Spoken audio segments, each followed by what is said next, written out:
Hello everyone, welcome to KV teachers guild. So बच्चों, अभी हम डिस्कस करेंगे 9th क्लास सोशल साइंस का एक सैम्पल क्वेश्चन पेपर। ये सेशन एंडिंग एग्जामिनेशन सत्रांत परीक्षा 2024-25 का पेपर है, केंद्रीय विद्यालय संगठन का।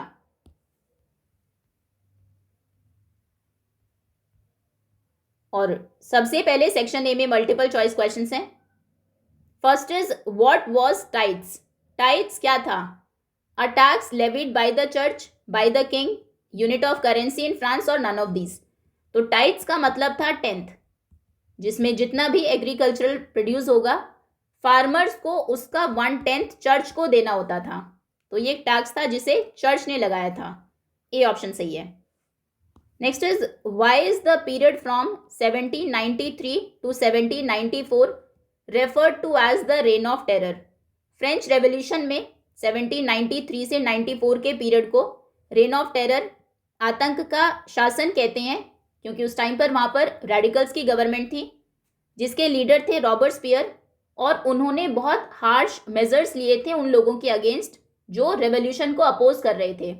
अगर कोई लगता भी था, सस्पेक्टेड भी था कि ये डिसलॉयल है रेवोल्यूशन के प्रति, उसको सीधा अरेस्ट करके एग्जीक्यूट कर दिया जाता था। तो क्योंकि रॉबर्टस्पियर ने फॉलो की थी policy of severe control and punishment, तो इसीलिए इस टाइम पीरियड को हम रेन ऑफ टेरर कहते हैं। बी ऑप्शन सही है। Now which of the following was not a factor in the revolution of Europe. Europe में रेवोल्यूशन का कौन एक फैक्टर नहीं है? October manifesto, bloody Sunday, condition of workers, Russo Japanese war. तो रूसो जापानीज वॉर जिसमें रशिया हार गया था, लोग बहुत डिसकंटेंटेड थे, तो उन्होंने रिवोल्ट किया, ये कारण है, एक फैक्टर है। कंडीशन ऑफ वर्कर्स, वर्कर्स की कंडीशन बहुत खराब थी, कोई राइट्स उनके नहीं थे, इसीलिए उन्होंने रेवोल्यूशन में पार्ट लिया, रिवोल्ट किया, ये भी एक कारण है। ब्लडी संडे तो मेन ट्रिगर पॉइंट था जो 1905 में हुआ था रशियन रेवोल्यूशन का। अक्टूबर मैनिफेस्टो जिसे जार लेकर आया था, जो रेवोल्यूशन था उसे सप्रेस करने के लिए, तो बेसिकली ये एक फैक्टर नहीं था। ऑप्शन इसमें ए करेक्ट है। Next is identify the correct statement about liberals. Liberals के बारे में सही स्टेटमेंट क्या है? नॉट डेमोक्रेटिक, वो डेमोक्रेटिक नहीं थे क्योंकि यूनिवर्सल एडल्ट फ्रेंचाइज को मानते नहीं थे। उनका कहना था कि जिन लोगों के पास प्रॉपर्टी है, मेन विद प्रॉपर्टी, सिर्फ उन्हीं को ही वोटिंग राइट्स होना मिलने चाहिए। सेकंड, वुमेन राइट्स को भी अपोज करते थे, वोटिंग राइट्स उनको नहीं देना चाहते थे, लेकिन सभी रिलीजन्स के प्रति वो टॉलरेंट थे। तो ये सभी उनके बारे में सही है। डी ऑप्शन करेक्ट है। In context of Germany what was holocaust. Germany के कंटेक्स्ट में होलोकॉस्ट क्या था? Nazi propaganda, Nazi honour crosses, Nazi killing operation, जिसमें उन्होंने बहुत सिस्टमैटिकली मर्डर किया था ऑलमोस्ट 6 मिलियंस ज्यूज का और दूसरी जो कम्युनिटीज थी उनको। सी ऑप्शन सही है। Now the tropic of cancer does not pass through. Tropic of cancer 8 Indian state से पास होती है, Gujarat, Rajasthan, Madhya Pradesh, Chhattisgarh, Jharkhand, West Bengal, Tripura and Mizoram. Okay, ये याद रखना है आपको। सो किससे पास नहीं होती? राजस्थान से होती है, उड़ीसा से वो पास नहीं होती है, छत्तीसगढ़, त्रिपुरा से भी होती है। इसमें बी ऑप्शन सही है। The highest peak in the Eastern Ghat is. Eastern Ghat की हाइएस्ट पीक है महेंद्रगिरी। बी ऑप्शन सही है। Now the river Narmada has its source at. River Narmada originate होती है एमपी में अमरकंटक से। बी ऑप्शन करेक्ट है। Now who was the president of the constituent assembly. Constituent assembly के प्रेसिडेंट थे डॉक्टर राजेंद्र प्रसाद। डॉक्टर भीमराव अंबेडकर ये चेयरमैन थे ड्राफ्टिंग कमेटी के। ए ऑप्शन करेक्ट है। Now the blank was the umbrella organisation that led the struggle against the policy of segregation. ये Africa में African National Congress, ये वो अम्ब्रेला ऑर्गेनाइजेशन है जो लीड करता है, जिसने लीड किया पॉलिसी ऑफ सेग्रीगेशन के अगेंस्ट स्ट्रगल को। नेक्स्ट असर्शन और रीजन बेस्ड क्वेश्चंस हैं अभी। The parliament can not pass a law reducing the power of the judiciary. बिल्कुल सही है इंडिया में, क्योंकि हम सेपरेशन ऑफ पावर एक की फीचर है हमारी डेमोक्रेसी का, जिसमें लेजिस्लेटिव जो पार्लियामेंट है, एग्जीक्यूटिव और जुडिशियल जो 3 ब्रांचेज हैं, उनके डिस्टिंक्ट फंक्शंस हैं और वो एक दूसरे के ऑपरेशन में इंटरफेयर नहीं कर सकते। तो पार्लियामेंट को अलाउड नहीं है कि वो जुडिशरी की पावर को रिड्यूस कर सके, कम कर सके। स्टेटमेंट ट्रू है। The country is a democratic country and there is an independent judiciary system. बिल्कुल सही है, हमारी एक डेमोक्रेटिक कंट्री है जिसमें जुडिशरी सिस्टम ये वो इंडिपेंडेंट है, डिपेंडेंट नहीं है लेजिस्लेटिव्स के ऊपर। तो ये करेक्ट एक्सप्लेनेशन भी है असर्शन की, क्योंकि इंडिपेंडेंट है इसीलिए ही पार्लियामेंट लॉ पास नहीं कर सकती उसकी पावर को कम करने के लिए। तो इसमें करेक्ट होगा A option. A is correct and R is the true explanation of A. Now catching fish is a, fish को कैच करना एक प्राइमरी एक्टिविटी है। ए ऑप्शन करेक्ट है, क्योंकि इसमें हम डायरेक्टली एक्सट्रैक्ट कर रहे हैं नेचुरल रिसोर्सेज को।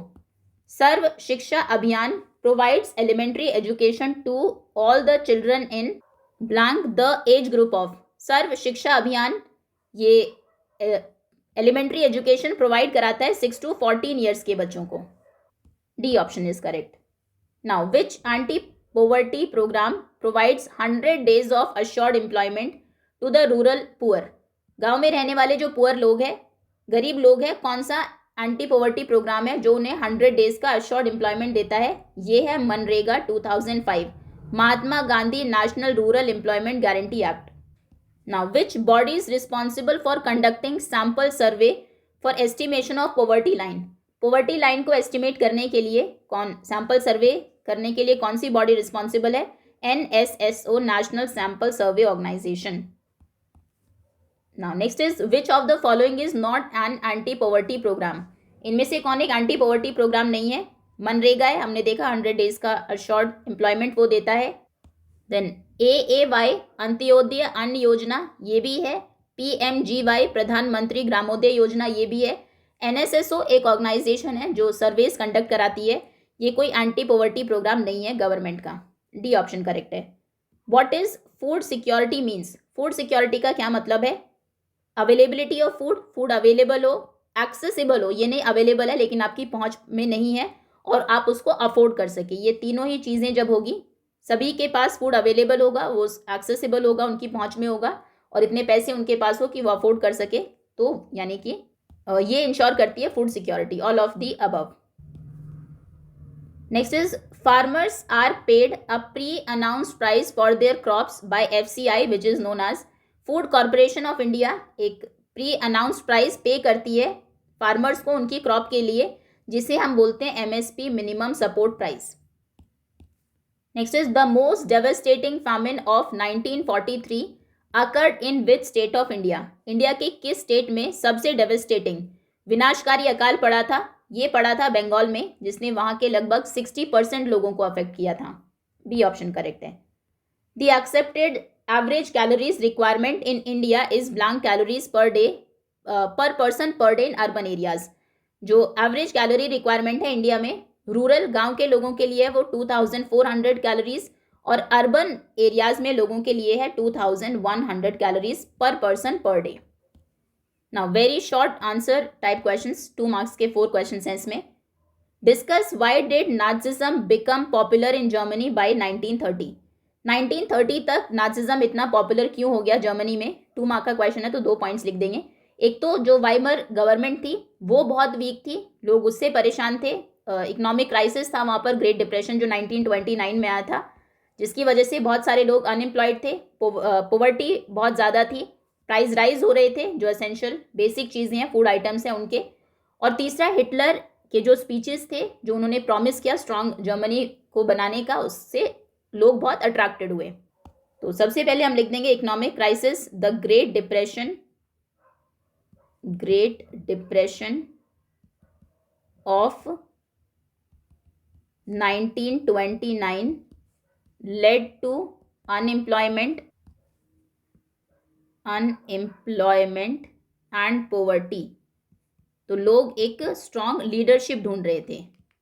Poverty making people look for strong leadership, क्योंकि 2 ही पॉइंट्स लिखने हैं तो वो लीडरशिप उनको मिली हिटलर में। So Adolf Hitler's speeches and promises of a strong Germany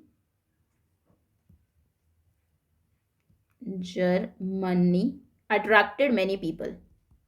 तो इसीलिए नाजिज्म वहां पर पॉपुलर हो गया 1930 तक. पीपल, एक गवर्नमेंट के बारे में भी आप लिख सकते हैं that the democratic government was seen as weak and unable to handle Germany's problem. लोगों को लगता था जो वाइमर गवर्नमेंट है वो वीक है और लोगों की प्रॉब्लम्स को सॉल्व नहीं कर सकती है. Next is name the largest country in the world in respect of area. Area के रिस्पेक्ट में वर्ल्ड में लार्जेस्ट कंट्री कौन सी है? ये है Russia. Russia is the largest country in the world in respect of area. And what is India's position in terms of size? Size के terms में India की पोजीशन है 7th और रशिया है largest country. Next, now what do you understand by people as a resource? People as a resource, इससे आप क्या समझते हैं? मतलब लोग एक रिसोर्स है, एक एसेट है, बर्डन नहीं है किसी भी देश के लिए. लोग जब एजुकेटेड होंगे, स्किल्ड होंगे, हेल्दी होंगे तो वो कंट्री की इकोनॉमिक ग्रोथ में, डेवलपमेंट में हेल्प करेंगे. और लोग ही है जो उनकी स्किल से, नॉलेज से किसी भी चीज़ को एक रिसोर्स बनाते हैं, गुड्स को प्रोड्यूस करते हैं. इस तरह से वो देश की ग्रोथ में एक तरह से कंट्रीब्यूट करते हैं और उन्हें ह्यूमन कैपिटल कहा जाता है. सो ये पॉइंट्स इसमें कुछ बनेंगे नहीं. People as a resource means considering population as an asset. People as a resource का मतलब है जो पॉपुलेशन है उसे एक एसेट की तरह कंसिडर करना. Population as an asset. और वो कैसे होगा? When people are educated, healthy, पढ़े लिखे होंगे, हेल्थ उनकी अच्छी होगी, इसलिए लोगों के स्कूलिंग के लिए स्कूल्स खोले जाते हैं ताकि वो एजुकेटेड हो. स्किल सेंटर्स खोले जाते हैं एंड स्किल्ड हॉस्पिटल्स खोले जाते हैं जिससे कि वो हेल्दी रहे. लोग जब एजुकेटेड होंगे, हेल्दी होंगे, स्किल्ड होंगे, दे कंट्रीब्यूट टू, तो वो कंट्रीब्यूट करेंगे, contribute to the country's economic growth and development.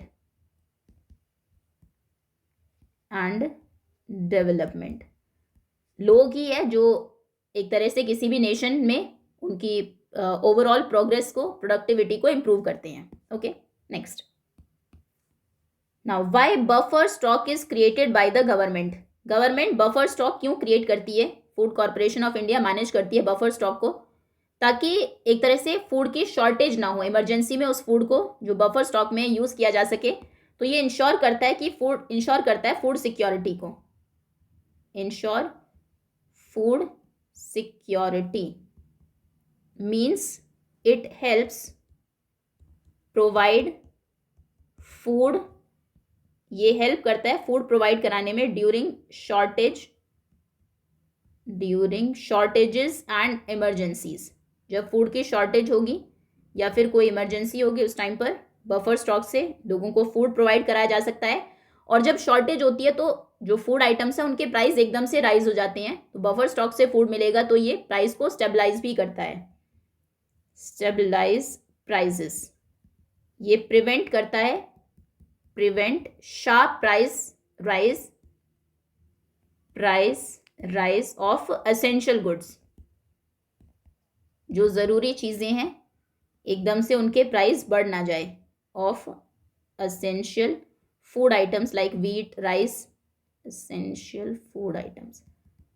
Okay, natural disasters अगर आती हैं, कहीं सूखा पड़ गया, ड्रॉट या फिर फ्लड या फैमिन है, तो उस नेचुरल डिजास्टर को ये टैकल करने के लिए बनाया जाता है बफर स्टॉक. क्योंकि 2 ही मार्क्स में तो 2 ही पॉइंट्स काफ़ी होंगे. तो फार्मर्स को ये सपोर्ट करता है एक तरह से. MSP गवर्नमेंट देती है उनको, मिनिमम सपोर्ट प्राइस, जिससे कि फार्मर्स को एक फेयर इनकम मिले. देन टैकल करता है नेचुरल डिजास्टर्स को. और जो राशन शॉप्स हैं, डिजास्टर्स उन्हें रन करने में भी बफर स्टॉक ही काम करता है. Run public distribution system, PDS, जिसमें लोगों को सब्सिडाइज्ड रेट पर फूड आइटम्स मिलते हैं. Now section C, short answer based questions. इसमें 5 क्वेश्चंस हैं 3 मार्क्स के। What is collectivisation? कलेक्टिवाइजेशन क्या है? कलेक्टिवाइजेशन एक पॉलिसी है जो स्टालिन ने इंट्रोड्यूस करी थी सोवियत यूनियन में।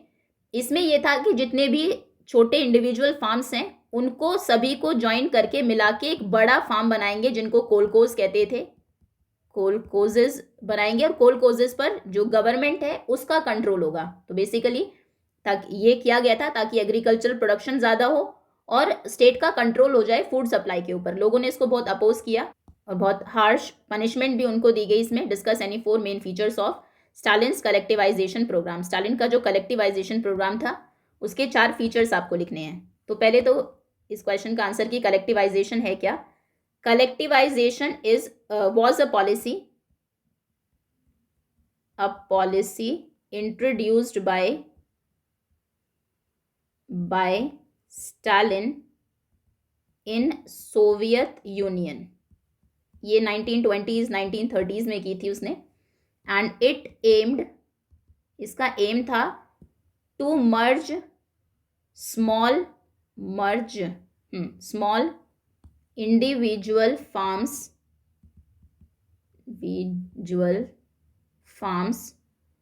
into large collective farms। एक बड़ा कलेक्टिव फार्म बनाया जाए, इसलिए इसका नाम कलेक्टिवाइजेशन था। छोटे स्मॉल इंडिविजुअल फार्म्स को मिलाकर लार्ज कलेक्टिव फार्म जिसे कहते थे कोलकोजेस फार्म्स बनाए जाए। और जो कोलकोज होगा उनको कंट्रोल करेगा state government, controlled by the state. The goal was, main aim था, was to increase agricultural production. बड़ी यूनिट होगी तो ज़्यादा प्रोडक्शन होगा, agricultural production, and ensure state control over food supply. और क्योंकि उन पर जो कोलकोज थे कंट्रोल था गवर्नमेंट का, तो गवर्नमेंट फिर कंट्रोल करेगी फूड सप्लाई को। ओके, रिवाइज कर लेते हैं। कलेक्टिवाइजेशन क्या है? Collectivisation was a policy introduced by Stalin in Soviet union. It aimed to merge small individual farms into large collective farms called kolkhozes controlled by the state. The goal was to increase agricultural production and ensure state control over food supply. Then features, सबसे पहला था forcefully, जो farms थे उनको merge किया गया। First feature was forced merging, क्योंकि कोई भी इंडिविजुअल अपना फार्म नहीं देना चाहेगा। merging of farms, peasants को फोर्स किया गया। peasants were forced to give up their small farms to join large collective farms. Second feature था कि जो भी प्रोडक्शन होगा उस पर स्टेट का कंट्रोल होगा। कोलकोज में जो प्रोडक्शन होता था स्टेट कंट्रोल ओवर प्रोडक्शन क्या उगाना है, कितना उगाना है। The government controlled what to produce, how to produce and at what price to sell. वो किस प्राइस पर बिकेगा, ये तीनों चीजें गवर्नमेंट कंट्रोल करती थी। What to produce, how much to produce and at what price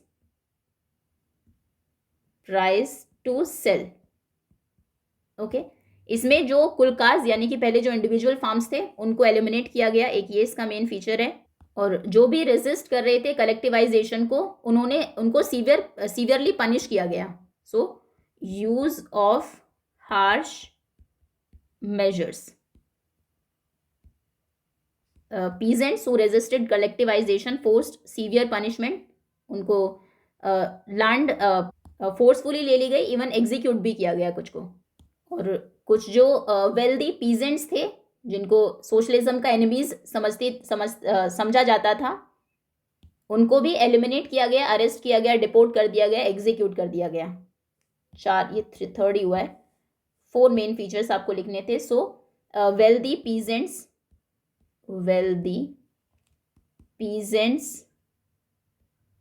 were seen as enemies of socialism, so many were arrested basically उनको एलिमिनेट कर दिया गया, एलिमिनेशन ऑफ वेल्दी पीजेंट्स आप लिख सकते हैं पॉइंट, ठीक है। तो 4 मेन फीचर्स थे, forced merging of farms, farms को फोर्सफुली मर्ज किया गया, state control over production, production के ऊपर स्टेट का कंट्रोल रहा, हार्श मेजर्स यूज किए गए जो कलेक्टिवाइजेशन के अगेंस्ट थे, उनके against, and wealthy peasants were seen as enemies of socialism, so they were eliminated. Next ना, या तो आप ये कर सकते हैं या फिर इसके और में क्वेश्चन है, examine the main events and effects of October revolution. October revolution के क्या मेन इवेंट्स थे, लीडर इसके थे व्लादिमीर लेनिन, और बोल्शेविक पार्टी के वो लीडर भी थे। ये 25 अक्टूबर 1917 में हुआ था, जिसमें बोल्शेविक्स ने गवर्नमेंट बिल्डिंग्स का कंट्रोल ले लिया था, विंटर पैलेस का कंट्रोल ले लिया था, जो प्रोविंशियल गवर्नमेंट थी उसको ओवरथ्रो किया और रशिया को एक कम्युनिस्ट स्टेट बनाया। सो मेन इवेंट्स थे, पावर को सीज करना by the Bolshevik party, the seizure of power bye Bolshevik party led by Vladimir Lenin, who took control of government building। October revolution में उन्होंने government building and winter palace का control लिया अपने हाथ में, winter palace, and effectively overthrown the provincial government जो establish हुई थी फेब्रुअरी रेवोल्यूशन के बाद, उसको ओवरथ्रो किया, पावर को सीज किया बोल्शेविक पार्टी ने, जिसके लीडर व्लादिमीर लेनिन थे, और कंट्रोल लिया गवर्नमेंट बिल्डिंग और विंटर पैलेस का। अब ये तो मेन इवेंट्स हो गए, आगे था कि इफेक्ट क्या हुआ। तो गवर्नमेंट बनी वहाँ पर, कम्युनिस्ट स्टेट बना रशिया एक, इसके मेन इफेक्ट्स थे establishment of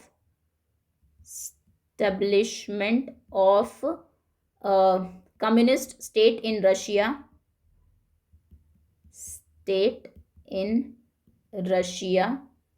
then communist state बनने के बाद बैंक्स को, इंडस्ट्रीज को नेशनलाइज किया गया, नेशनलाइजेशन, लैंड्स को डिस्ट्रीब्यूट किया गया फिर से पीजेंट्स को, nationalisation of banks and industries, land redistribution जो पहले स्टेट के कंट्रोल में थी उसको फिर से डिस्ट्रीब्यूट किया गया टू पीजेंट्स को, ओके। ये 3 मार्क का ही क्वेश्चन है, तो ये 3 मेन आफ्टर इफेक्ट्स थे अक्टूबर रेवोल्यूशन के, establishment of communist state in Russia, nationalisation of banks and industries, and land redistribution to peasants. Next, what were the peculiar features of Nazi thinking. Nazi thinking के क्या कुछ peculiar features थे, तो इनके 4 main features थे, 3 भी आप लिख सकते हैं क्योंकि 3 मार्क का ही क्वेश्चन है, एक को कंबाइन कर देंगे।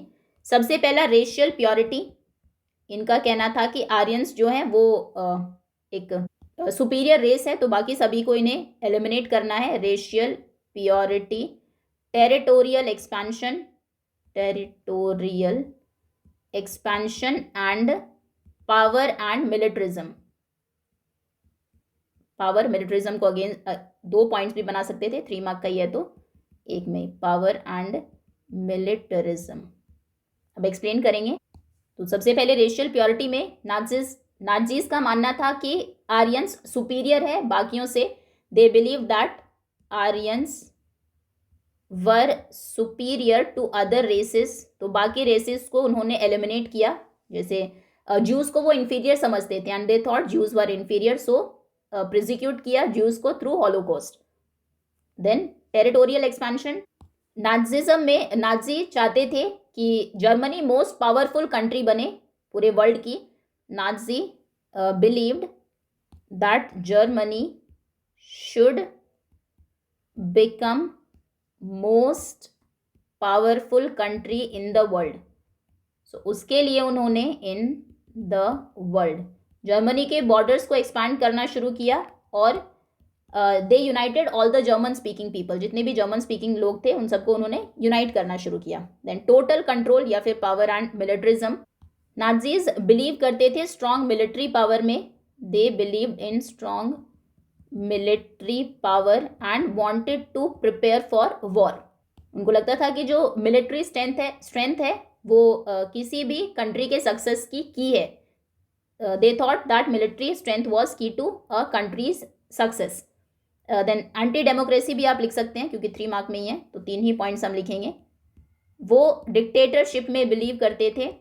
डेमोक्रेसी, जो लीडर होगा वो हिटलर ही रहेगा, डेमोक्रेसी, और डिसीजन सिर्फ एक ही पर्सन लेगा, हिटलर लेगा, और टोटल कंट्रोल यानी कि जितने भी भले एस्पेक्ट्स हैं लाइफ के, चाहे वो पॉलिटिक्स है, एजुकेशन है, मीडिया है, टोटल कंट्रोल, सभी को वो कंट्रोल करना चाहते थे। सब कि जितने भी लोग रह रहे हैं वो सभी ओबे करे गवर्नमेंट को, कोई भी ऑपोजिशन ना हो, अपोज ना करे। ओके, तो ये 5 मेन पिक्यूलियर फीचर थे नाजीज के। Racial purity, territorial expansion, power and militarism, then anti democracy and total control. Next, now the land of India displays great physical variations.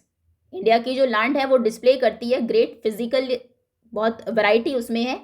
Justify करिए statement को bye giving suitable examples. तो बिल्कुल India में बहुत अलग अलग physical features हैं। यहाँ पर माउंटेन्स भी है, प्लेन्स हैं, डेजर्ट्स है, प्लेटू है, कोस्ट है, सभी के कुछ एग्जांपल्स आप दे देंगे। तो सबसे पहले माउंटेन्स, पहले स्टेटमेंट आप लिख देंगे, the land of India displays great physical variations because India has a wide range of physical features like mountains, great Himalayas है नॉर्थ में, the Himalayas in the north, जो वर्ल्ड की हाईएस्ट माउंटेन रेंज है। In the north are the world's highest range, जिसमें mount Everest भी है range. ये snow से कवर्ड रहते हैं, तो कोल्ड टेम्परेचर है यहाँ का, बहुत ज़्यादा एक्सप्लेन नहीं करना क्योंकि हम इसमें 6 पॉइंट्स लिखने वाले हैं, 3 मार्क का ही क्वेश्चन है। एक तरह से बैरियर की तरह काम करते हैं, जो कोल्ड विंड्स हैं उनको इंडिया में आने नहीं देते। सेकेंड है प्लेन्स। प्लेन्स का इंडिया के कंटेक्स्ट में एग्जाम्पल आप देंगे Indo Gangetic plains, Gangetic plains. ये नॉर्थ और सेंट्रल पार्ट में इंडिया के फ्लैट है, फर्टाइल है, और रिवर्स जैसे इंडस, गंगा, ब्रह्मपुत्र ने इनको बनाया है। Ganga, they are formed by Indus, Ganga and Brahmaputra, और ये सूटेबल है एग्रीकल्चर के लिए। Then third is desert. India में डेजर्ट भी है, थार डेजर्ट जो वेस्ट में है, लोकेटेड इन राजस्थान, यहाँ ये ड्राई है, सैंडी है, रेत ज़्यादा है यहाँ पर, लिटिल रेनफॉल, बारिश कम होती है, और एक्सट्रीम हीट, बहुत ज़्यादा गर्मी यहाँ पर रहती है। Rainfall, extreme hot. Okay, then plateau, Deccan plateau है नंबर 4, प्लेटूज, डेक्कन प्लेटू है, जिसमें बहुत सारे मिनरल्स जहाँ पर मिलते हैं, which is rich in minerals, tropical climate है यहाँ का, मिनरल्स। देन कोस्ट्स हैं, coast, eastern and western coast, eastern and western coast. इसको मैप में देख लेंगे तो ज़्यादा क्लियर हो जाएगा। और हमारे पास 6 पॉइंट अगर लिखना है, आइलैंड्स भी है, अंडमान निकोबार एंड आइलैंड्स, और लक्षद्वीप आइलैंड्स। ओके, तो क्योंकि अलग जितने भी फिजिकल फीचर्स हैं एक दूसरे से बिल्कुल डिफरेंट है, अलग क्लाइमेटिक कंडीशन है, तो इसलिए हम कह सकते हैं कि इंडिया में जो फिजिकल फीचर्स हैं वो ग्रेट वैरायटी को डिस्प्ले करते हैं। जैसे इंडिया में माउंटेन्स हैं, हिमालयाज, प्लेन्स है, इंडो गैंगेटिक प्लेन्स, डेजर्ट है, थार डेजर्ट, देन प्लेटूज हैं, डेक्कन प्लेटू, कोस्ट है, ईस्टर्न वेस्टर्न कोस्ट, और आइलैंड्स हैं, अंडमान निकोबार एंड लक्षद्वीप आइलैंड्स। देखो रफली एक अगर मैप ड्रॉ करके इसको आप शो कर देंगे तो, और फिर थोड़ा थोड़ा सिर्फ नाम भी लिख देंगे तो फुल मार्क्स आपको मिलेंगे। हिमालयन रेंजेस हैं यहाँ पर, नॉर्दर्न प्लेन्स है, डेजर्ट है, ये प्लेटू है, पेनिनसुलर प्लेटू रीजन, फिर ये कोस्ट है, कोस्टल प्लेन्स, और ये आइलैंड्स हैं। ओके ना, इसके और में क्वेश्चन है, the diverse physical features of India are of immense value, justify the statement by giving suitable examples. Question वही है, जो हमारे डाइवर्स फिजिकल फीचर्स हैं, जैसे माउंटेन्स हैं, प्लेन्स हैं, प्लेटूज हैं, कोस्टल एरियाज हैं और आइलैंड्स हैं, वो कैसे, they are of immense value, वो हमारे लिए बहुत वैल्यूबल है। कुछ एग्जांपल्स देके आपको इस स्टेटमेंट को जस्टिफाई करना है। तो इसमें 3 के भी कर देंगे अगर हम, तो भी काफ़ी। अगर हम माउंटेन्स को देखें सबसे पहले, किस तरह से वो वैल्यू ऐड करते हैं।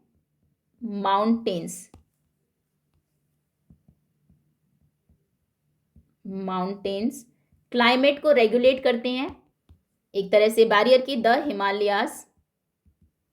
Himalayas act as a barrier. जो नॉर्दर्न विंड्स हैं, कोल्ड विंड्स, उनको इंडिया में एंटर नहीं करने देते। अगर हिमालयाज ना होते तो नॉर्दर्न प्लेन्स बहुत ज़्यादा ठंडे होते। Act as a barrier preventing cold winds from central Asia and thus keeping Indian subcontinent warmer.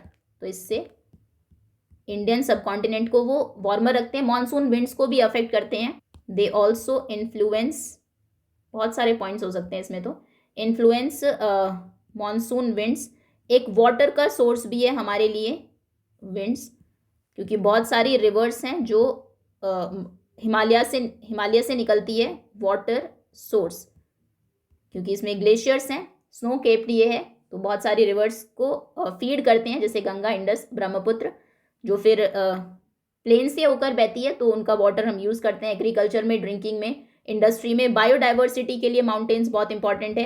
अलग तरह के प्लांट्स और एनिमल्स यहाँ पर रहते हैं, बायोडाइवर्सिटी, ये तो आप सभी के केसेस में लिख सकते हैं। डेजर्ट में भी अलग तरह के प्लांट्स और एनिमल्स हैं, वो भी बायोडाइवर्सिटी में कंट्रीब्यूट करते हैं, टूरिज्म में कंट्रीब्यूट करते हैं। ठीक है, तो ये कुछ पॉइंट्स हम माउंटेन्स के लिए लिख देंगे। ये वैसे 3 मार्क का ही क्वेश्चन है, एक्सप्लेन हम ज़्यादा कर रहे हैं। फिर इंडो गैंगेटिक प्लेन्स के बारे में आप लिख सकते हैं, इसको इरेज कर देते हैं। माउंटेन्स के बारे में हमने लिखा कि एक तरह से बैरियर की तरह एक्ट करते हैं।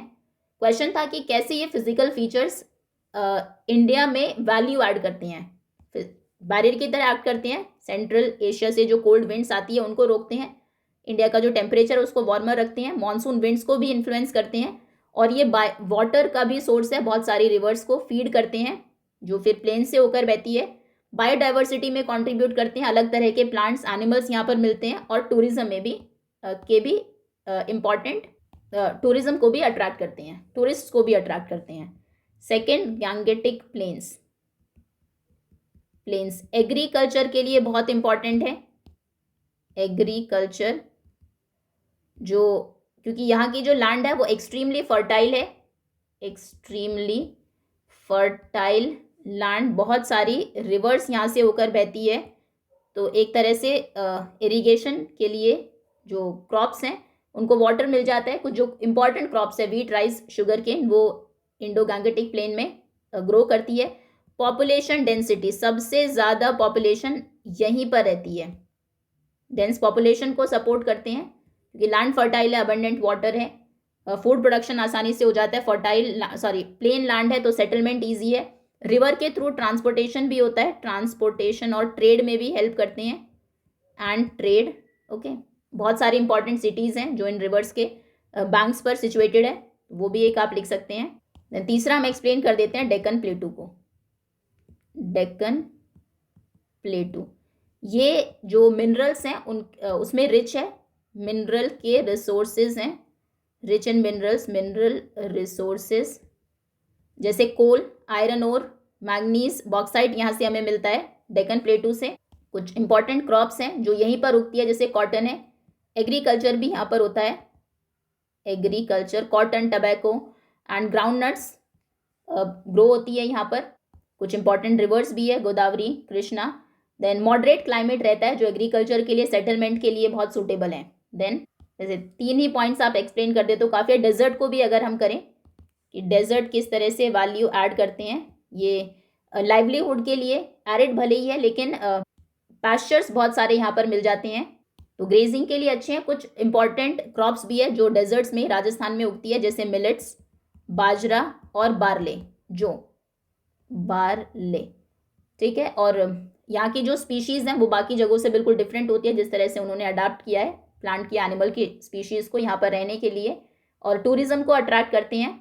बहुत सारे डेजर्ट फेस्टिवल्स, कैमल राइड्स यहाँ पर होती है। ये कुछ पॉइंट्स आप उसमें लिख सकते हैं। कोस्टल प्लेन्स की अगर हम बात करें, ये जो यहाँ पर है ईस्टर्न और वेस्टर्न कोस्ट पर, अगेन यहाँ पर भी क्रॉप यहाँ की अलग है। एग्रीकल्चर के लिए इंपॉर्टेंट है, राइस उगता है यहाँ पर, कोकोनट होते हैं, मैंगोज बहुत ज़्यादा होते हैं, कोकोनट, मैंगोज।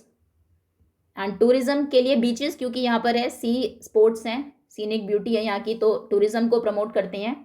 और फिशिंग के लिए बहुत इंपॉर्टेंट है फिशिंग, क्योंकि कोस्ट है साइड में, इधर अरेबियन सी, उधर बे ऑफ बंगाल है, तो एक्वाकल्चर इंडस्ट्रीज बहुत डेवलप हुई है सभी कोस्टल प्लेन्स में।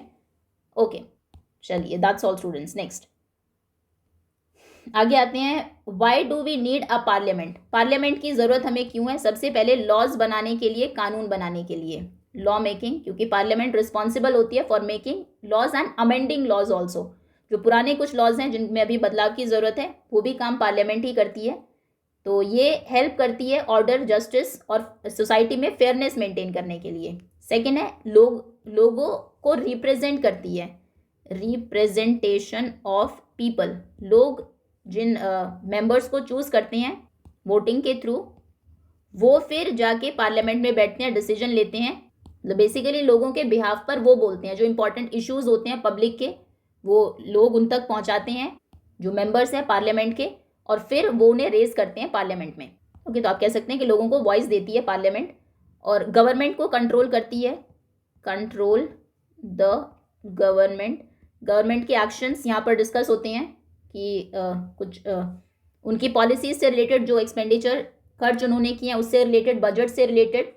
डिबेट्स यहाँ पर होती है, वो भी आप लिख सकते हैं, डिबेट्स एंड डिस्कशंस होते हैं। बजट अप्रूवल के लिए ये इंपॉर्टेंट है, बजट अप्रूवल, जो एनुअल बजट होता है, पार्लियामेंट उसको अप्रूव करती है। डिफरेंट सेक्टर्स को कितने पैसे मिलेंगे, एजुकेशन को, हेल्थ को, इंफ्रास्ट्रक्चर को। और हमारे राइट्स के प्रोटेक्शन के लिए पार्लियामेंट ज़रूरी है, for protection of rights. Citizens को जो राइट्स दिए हैं कॉन्स्टिट्यूशन ने, पार्लियामेंट के पास पावर है कि जो बेसिक राइट्स हैं इंडिविजुअल के, उनको प्रोटेक्ट करने के लिए वो लॉज पास कर सकती है। कॉन्फ्लिक्ट को रिजॉल्व करते हैं यहाँ पर दो स्टेट्स के बीच में, या फिर रिजॉल्व कोई सोसाइटी के कुछ सेक्शंस के बीच में अगर डिसएग्रीमेंट है, कॉन्फ्लिक्ट है, तो उसका रिजोल्यूशन भी पार्लियामेंट में ही होता है। ओके, एक बैलेंस बनाती है डाइवर्स इंटरेस्ट में। तो पार्लियामेंट क्यों ज़रूरी है? लॉ मेकिंग के लिए, लोगों के रिप्रेजेंटेशन के लिए, कोई जो हमारे लोग हैं जो हमें रिप्रेजेंट करते हैं पार्लियामेंट में, गवर्नमेंट को कंट्रोल करने के लिए, बजट अप्रूवल के लिए, हमारे राइट्स के प्रोटेक्शन के लिए, और कॉन्फ्लिक्ट्स को रिजॉल्व करने के लिए। अगेन कोई भी 3 पॉइंट्स आप यहाँ पर लिख देंगे। Next is, what are the main reasons of poverty in India. India में पॉवर्टी के मेन रीजंस क्या है? सबसे पहले अनएम्प्लॉयमेंट या फिर अंडर एम्प्लॉयमेंट। अनएम्प्लॉयमेंट, लोगों के पास जॉब्स नहीं है, या फिर स्किल नहीं है जॉब करने के लिए, या फिर वो डिस्गाइजली अनएम्प्लॉयड है, या फिर जो लो स्किल जॉब्स हैं जो उनको पुअरली पे करती है, वहाँ पर वो काम कर रहे हैं, तो इसीलिए वो पुअर है। Second, unequal distribution of wealth. ऐसा नहीं है कि पैसे नहीं है, लेकिन जिनके पास है बहुत ज़्यादा है और कुछ लोगों के पास बहुत कम है, तो वेल्थ का अनइक्वल डिस्ट्रीब्यूशन है of wealth. There is a significant gap between rich and poor. गरीब और अमीर में बहुत ज़्यादा गैप है इंडिया में। कुछ ही लोगों के पास बहुत ज़्यादा पोर्शन है वेल्थ का, तो जिसकी वजह से कुछ लोगों को वो बहुत लिमिटेड मिल पाता है। Then lack of education and skill. Lack of education, literacy level कम है, लोग एजुकेटेड नहीं होंगे तो अच्छी जॉब्स उनको नहीं मिलेगी। स्किल उनके पास नहीं है, वोकेशनल ट्रेनिंग के सेंटर्स नहीं है इंडिया में, उनकी कमी है। स्किल नहीं होगी तो भी जॉब्स उनको नहीं मिलेगी, वेल पेइंग जॉब्स, क्योंकि कम है, या वो एबल नहीं है to get well paying jobs, जिसकी वजह से वो पॉवर्टी में ट्रैप हो जाते हैं। और एक तो मेन रीज़न है जो हाई पॉपुलेशन ग्रोथ है। हाई पॉपुलेशन ग्रोथ, हमारे जो रिसोर्सेज हैं क्योंकि वो लिमिटेड है, पॉपुलेशन ग्रोथ, लिमिटेड फूड है हमारे पास, लिमिटेड वाटर है, हेल्थ केयर सेंटर्स लिमिटेड है, हाउसिंग, तो इसकी वजह से सभी की नीड्स फुलफिल नहीं हो पा रही है, तो लोग जो है वो पॉवर्टी लाइन के नीचे आ जाते हैं। एग्रीकल्चर डिपेंडेंस बहुत ज़्यादा है, इंडिया में ज़्यादातर लोग एग्रीकल्चरल डिपेंडेंस, वो प्राइमरी सेक्टर में इन्वॉल्व है, डिपेंडेंस वो भी एग्रीकल्चर में। जहाँ पर 4 लोगों की ज़रूरत है वहाँ पर 8 लोग हैं, तो बाकी के जो 4 है वो डिस्गाइजली अनएम्प्लॉयड है और लो प्रोडक्टिविटी उसमें हो रही है, मानसून के ऊपर ज़्यादा डिपेंडेंट है। एग्रीकल्चर में भी ऐसा नहीं कि प्रोडक्शन इंक्रीज़ हुआ है या मॉडर्न मेथड्स को हम यूज़ कर रहे हैं। तो पुअर हार्वेस्ट एग्रीकल्चर सेक्टर में हो रहा है, प्रोडक्शन ज़्यादा नहीं तो इनकम ज़्यादा नहीं, तो अगेन वही कि लोग पुअर हो जाएंगे, उस वजह से गरीब हो जाएंगे। सोशल इनइक्वालिटी भी एक रीज़न है, लोगों के साथ डिस्क्रिमिनेशन होता है, भले ही उनके पास स्किल भी है, एजुकेशन भी है, उनको वो जॉब्स नहीं मिलती, आप कह सकते हैं लिमिटेड अपॉर्चुनिटीज़ होती है कुछ लोगों के पास, उनके साथ भेदभाव होता है कास्ट जेंडर के बेसिस पर, जिसकी वजह से जो कुछ कास्ट्स हैं, दलित्स हैं या कुछ ट्राइब्स हैं, उनमें हायर रेट ऑफ पॉवर्टी देखने को मिलती है। करप्शन भी आप लिख सकते हैं, पुअर गवर्नेंस भी लिख सकते हैं, बहुत सारे एन नंबर ऑफ रीजंस हो सकते हैं इंडिया में पॉवर्टी के। ठीक है, तो कुछ हमने देखे, unemployment, unequal distribution of wealth, lack of education and skills, then agricultural dependence, over dependence on agriculture, social inequality and high population growth. Now describe current government strategy of poverty alleviation. poverty alleviation के लिए, गरीबी हटाने के लिए current government की क्या strategies हैं? एक तो इकोनॉमी को ग्रो करना, जो इंडस्ट्रीज हैं उनकी ग्रोथ को ज़्यादा प्रमोट करना, क्योंकि सबसे ज़्यादा एम्प्लॉयमेंट इंडस्ट्रीज जो सेकेंडरी सेक्टर है वही जनरेट करता है। एग्रीकल्चर को सपोर्ट करना मॉडर्नाइजेशन के थ्रू, इरिगेशन के थ्रू, ताकि वहाँ पर भी लोग अगर ज़्यादा है तो प्रोडक्शन भी ज़्यादा हो। तो पहला जो करंट गवर्नमेंट की स्ट्रैटेजी है पॉवर्टी एलिवेशन के लिए वो है promoting industrial growth and supporting agriculture. ये पॉइंट है, इसको थोड़ा सा आप एक्सप्लेन कर देंगे। एग्रीकल्चर, देन बहुत सारी सोशल वेलफेयर स्कीम्स गवर्नमेंट ने चलाई हुई है, सोशल वेलफेयर स्कीम्स, जैसे मनरेगा हमने अभी देखी, इसमें एग्जांपल आप दे सकते हैं उसका, national rural employment guarantee act, जिसमें Mahatma Gandhi national rural employment guarantee act, जिसमें 100 डेज के लिए गारंटीड एम्प्लॉयमेंट मिलता है गांव में रहने वाले गरीब लोगों को। पब्लिक डिस्ट्रीब्यूशन सिस्टम पीडीएस, जिसमें राशन शॉप से जाकर आप कम रेट पर जो बेसिक चीज़ें हैं वो ले सकते हैं, बेसिक राशन ले सकते हैं। मिड डे मील स्कीम चलाई है, मिड डे मील स्कीम की बच्चे को स्कूल में जाए, उनको न्यूट्रिशियस मील कम से कम मिले एक दिन में, जो पुअर फैमिलीज़ हैं उनके बच्चों को। तो ये कुछ सोशल वेलफेयर स्कीम चलाई है। सब्सिडाइज रेट पर हाउसेज उनको दिए जाते हैं, कुछ बेसिक सर्विसेज दी जाती है, हेल्थ इंश्योरेंस। फाइनेंशियल इंक्लूजन आप लिख सकते हैं, फाइनेंशियल इंक्लूजन, जैसे जनधन योजना इंक्लूजन, जिसमें गरीब लोगों के बैंक अकाउंट्स ओपन कराए गए ताकि वो सेव करना सीखें और लोन उनको इजीली मिल सके।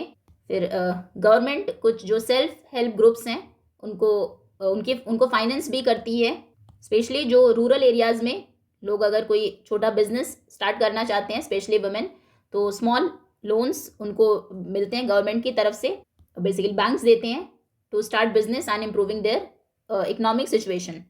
वो आप लिख सकते हैं। फाइनेंशियल इंक्लूजन को भी अगर हटा दे तो स्किल डेवलपमेंट के लिए, एजुकेशन के लिए बहुत सारे प्रोग्राम चलाए गए हैं for skill development and education, जैसे प्रधानमंत्री कौशल विकास योजना, एजुकेशन, प्रधानमंत्री कौशल विकास योजना का एग्जाम्पल इसमें आप दे सकते हैं। लोगों को ट्रेन किया जाता है ताकि जो एम्प्लॉयमेंट के लिए जो ज़रूरी स्किल्स हैं वो उनमें डेवलप हो। गवर्नमेंट ने इंश्योर किया है कि 6 to 14 ईयर्स के बच्चों को फ्री में और कंपलसरी एजुकेशन मिले। कुछ और भी टारगेटेड पॉवर्टी एलिवेशन प्रोग्राम्स हैं, जैसे अंत्योदय अन्न योजना, जिसमें कि जो बहुत गरीब हाउस होल्ड हैं उनको फ्री में राशन दिया जाता है, स्वर्ण जयंती ग्रामोदय योजना, और प्रधानमंत्री आवास योजना, जिसमें अफोर्डेबल रेट्स पर गरीब लोगों को घर दिए जाते हैं। हेल्थ इंश्योरेंस स्कीम्स हैं, बहुत सारे प्रोग्राम्स हैं, इसमें भी आप काफ़ी कुछ एक्सप्लेन कर सकते हैं, बट क्योंकि 3 मार्क का ही क्वेश्चन है तो 3 ही हम लिख देते हैं। गवर्नमेंट क्या कर रही है? इंडस्ट्रियल ग्रोथ को प्रमोट कर रही है ताकि इंफ्रास्ट्रक्चर डेवलप हो, इंडस्ट्रीज ज़्यादा हो, ज़्यादा से ज़्यादा लोगों को वहाँ पर काम मिले, और सपोर्ट कर रही है एग्रीकल्चर को, जिससे कि मॉडर्न जो मशीन्स हैं वो एग्रीकल्चर में यूज़ हो, HYV सीड्स वो यूज़ करे, इरीगेशन की फैसिलिटीज़ हो, ताकि वहाँ पर प्रोडक्शन ज़्यादा हो, लोगों के पास इनकम ज़्यादा हो, तो वो गरीबी से ऊपर आए। कुछ सोशल वेलफेयर स्कीम चलाई गई है, जैसे मनरेगा, जिसमें उन्हें एम्प्लॉयमेंट दिया जाता है, पब्लिक डिस्ट्रीब्यूशन सिस्टम, कम रेट पर, सब्सिडाइज्ड रेट पर राशन शॉप से उनको जो बेसिक राशन है वो मिलता है, मिड डे मील स्कीम, ताकि बच्चे स्कूल जाए पढ़ने और उनको एक न्यूट्रिशियस मील मिले एक दिन में। स्किल डेवलपमेंट के एजुकेशन के लिए बहुत सारे प्रोग्राम्स चलाए गए हैं, जिससे लोगों में स्किल डेवलप हो और बाद में उसके बेसिस पर उनको एम्प्लॉयमेंट मिल सके। Okay, next. Now section D, इसमें 4 क्वेश्चंस हैं और 5 marks each. Make a list of 2 democratic rights we enjoyed today whose origin could be traced in French revolution. 2 democratic rights जो हम आज एंजॉय करते हैं और जिनका ओरिजिन मतलब जिनकी शुरुआत फ्रेंच रेवोल्यूशन से हुई थी। Right to equality and right freedom of expression. Right to equality French revolution में प्रमोट किया गया था आइडिया ऑफ इक्वालिटी। आप लिखेंगे French revolution promoted the idea of equality before law. उसमें कहा गया था कानून की नज़रों में सब इक्वल है and equal rights to all citizens, और सभी सिटीजन्स को इक्वल राइट्स मिलने चाहिए, और ये इंडिया में आज हम इंजॉय भी करते हैं। ओके, मतलब कि रिगार्डलेस ऑफ देयर बर्थ, किसी भी कास्ट में वो पैदा हुआ हो, कोई भी जेंडर उसको, कोई भी लैंग्वेज वो बोलता हो, कोई भी उसका सोशल स्टेटस हो, सभी को इक्वल राइट्स हैं। और ये जो आइडियाज़ हैं they are reflected in modern democratic constitution, जहाँ पर सभी सिटीजन्स को इक्वली ट्रीट किया जाता है। हमारा ये एक फंडामेंटल राइट भी है। Then second is freedom of expression. French revolution में बहुत एम्फेसाइज किया गया एक्सप्रेशन, कि फ्रीडम ऑफ स्पीच लोगों को मिले और प्रेस को फ्रीडम मिले। इसमें जो 2 मेन चीज़ें थी, the French revolution emphasised on freedom of speech and freedom of press. तो ये दोनों चीज़ें भी हम जो इंडिया में या फिर जो डेमोक्रेटिक कंट्रीज़ हैं, these rights are fundamental in modern democracies, जो लोगों को अलाउ करते हैं to express their opinion. Criticise कर सकते हैं आप गवर्नमेंट को, ओपन डिबेट्स में आप पार्टिसिपेट कर सकते हैं। Okay, next. Now what do you mean by population growth and population change. Population growth और पॉपुलेशन चेंज से आप क्या समझते हैं? What are the main causes of population change. Population change के मेन कॉजेज क्या है? पॉपुलेशन ग्रोथ का मतलब है कि number increase in the number of people, जो लोग रहते थे वो इंक्रीज हो जाना एक स्पेसिफिक एरिया में over the time. Population growth means increase in the number of people in a specific area over time, एकदम से नहीं। और ये तब होता है जब, अच्छा आगे तो कॉजेज तो हम बाद में लिखेंगे। Then population change means population change हो जाना। इसमें पॉपुलेशन इंक्रीज हो सकती है, डिक्रीज हो सकती है, बहुत सारे फैक्टर्स इसके भी हैं। पॉपुलेशन चेंज का मतलब होता है overall change in population size over time. ये भी बर्थ रेट डेथ रेट से इन्फ्लुएंस होती है ओवर टाइम, और माइग्रेशन पैटर्न से। Population change can result in, population change में पॉपुलेशन इंक्रीज हो सकती है, इंक्रीज और डिक्रीज इन पॉपुलेशन, या फिर डिक्रीज हो सकती है। जो फैक्टर्स इन्वॉल्व है वो उन पर डिपेंड करता है। ठीक है, पॉपुलेशन ग्रोथ मीन्स ग्रो होना, इंक्रीज होना in number of people in a specific area over time, और population change means overall change in population size over time. वो इंक्रीज हो सकती है पॉपुलेशन, या फिर उसमें डिक्रीज भी हो सकती है। अब 3 इसके मेन कॉजेज हैं पॉपुलेशन चेंज के। First is birth rate. जब बर्थ रेट हाई होता है, एक्सप्लेन आप कर देंगे इसको। The number of, birth rate का मतलब है पर 1000 लोगों में लोगों पर कितने बर्थ्स हुए हैं। The number of births per 1000 people in a given area. और जितना हाई बर्थ रेट होगा उतनी ही पॉपुलेशन ग्रो करेगी। The higher the birth rate leads to population growth, while the lower the birth rate can slow down the population increase. Birth rate कम होगा तो population decrease होगी, पॉपुलेशन इंक्रीज को वो स्लो डाउन करेगा, decrease तो नहीं होगी। वो डिपेंड करता है डेथ रेट पर। दूसरा फैक्टर है डेथ रेट, यानी कि पर 1000 लोगों पर डेथ रेट, कितनी डेथ्स हुई हैं। डेथ रेट का मतलब है द नंबर ऑफ डेथ्स पर 1000 पीपल। अब इसमें जितना लोअर डेथ रेट होगा उतनी पॉपुलेशन ज़्यादा होगी।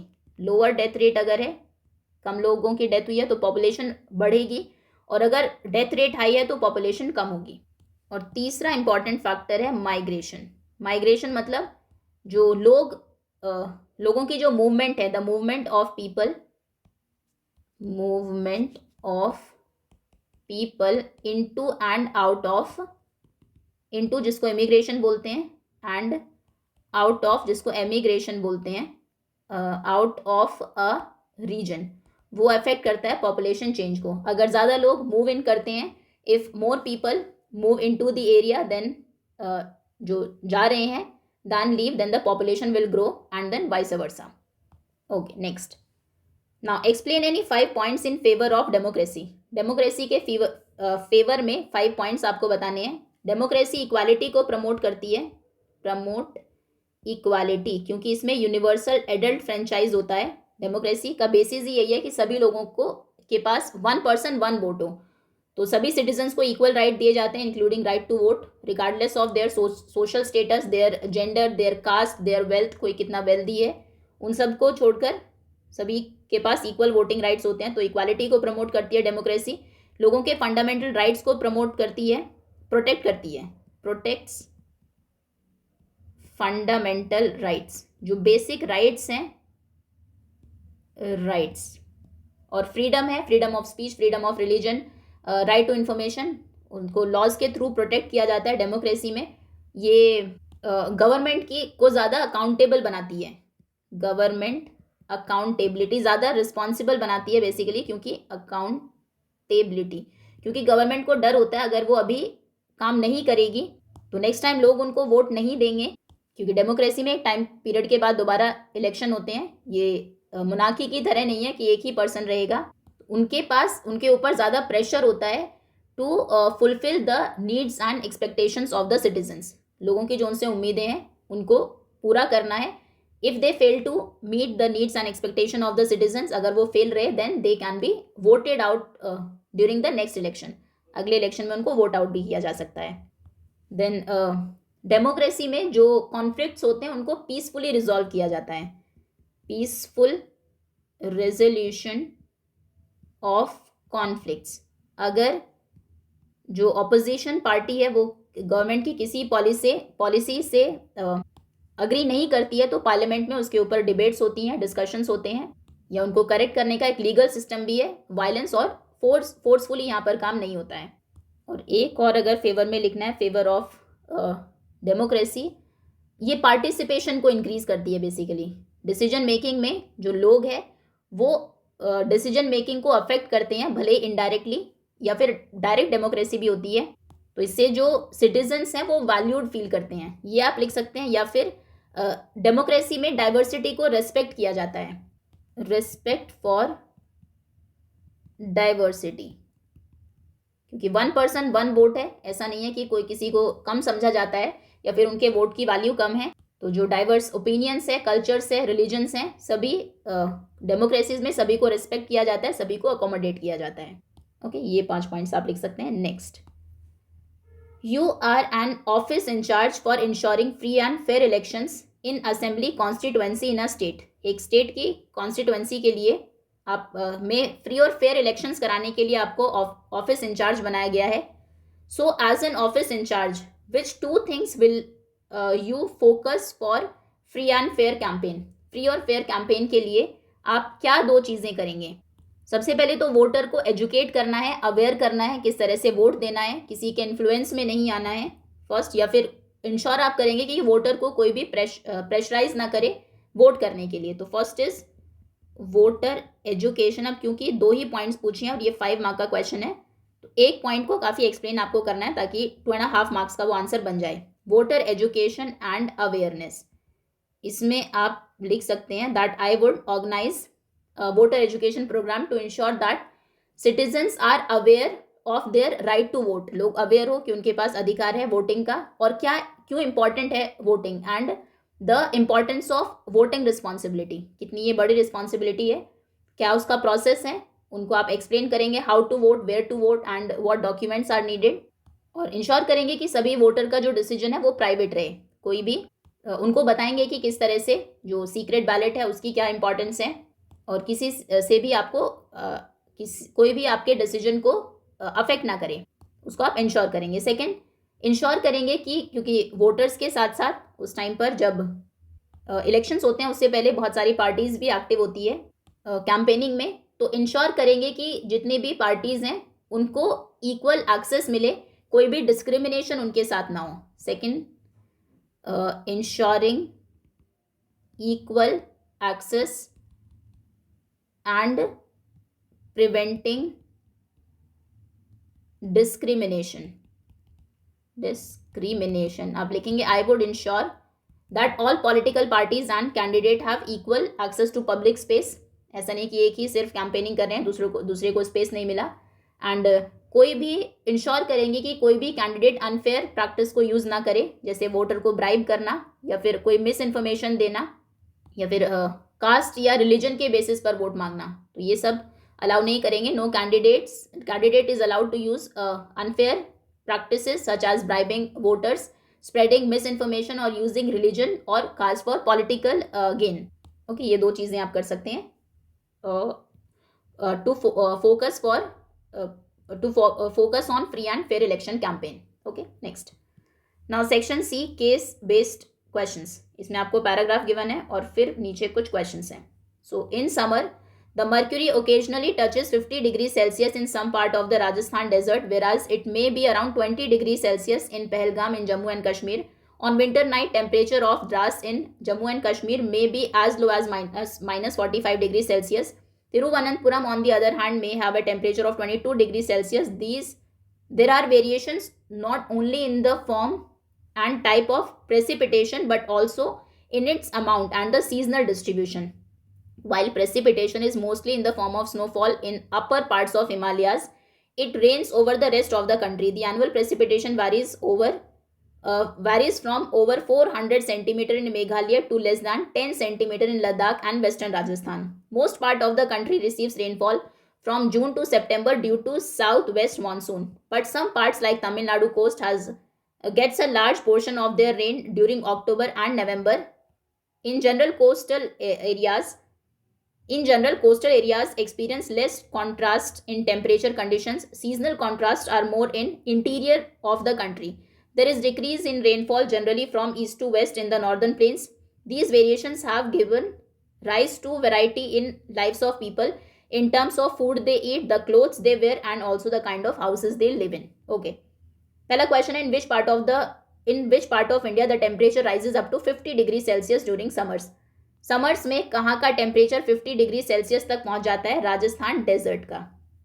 Next, which wind is responsible for rainfall in India? India में रेनफॉल के लिए रिस्पॉन्सिबल है south west monsoon.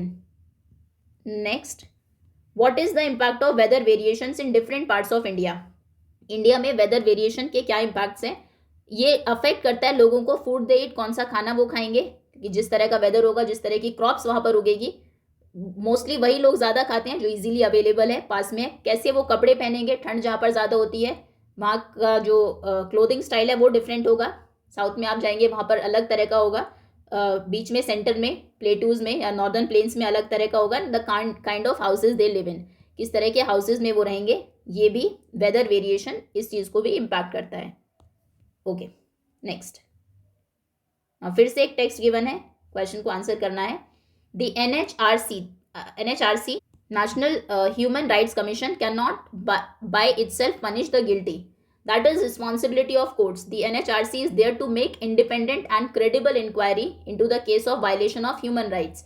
It also inquires into any case of abatement of such violation or negligence in controlling it by any government officer and take other general steps to promote human rights in the country. National Human Rights Commission stepped in.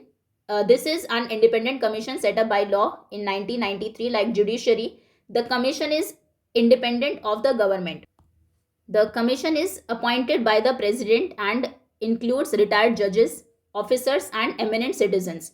Yet it does not have the burden of declining deciding court cases, so it can focus on helping the victim secure their human rights. These include all rights granted to the citizens by constitution. For NHRC, human rights also include the right mentioned in the UN sponsored international treaty that India has signed. Okay, when was NHRC set up? NHRC set up हुआ था 1993. Next is, how are members of NHRC appointed? NHRC के members को कैसे appoint किया जाता है?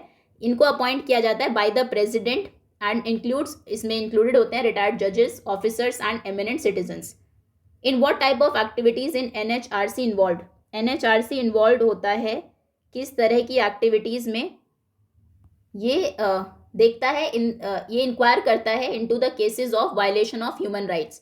Human rights का जब वायलेशन होता है उन केसेस में, उन एक्टिविटीज में. ओके, नेक्स्ट एक और पैराग्राफ है. अभी ये तीनों जो आपकी बुक्स हैं उनसे होगा, ठीक है. एक बार इसको देख लेते हैं quickly. Like Vilas and Sakal, people have been engaged in various activities.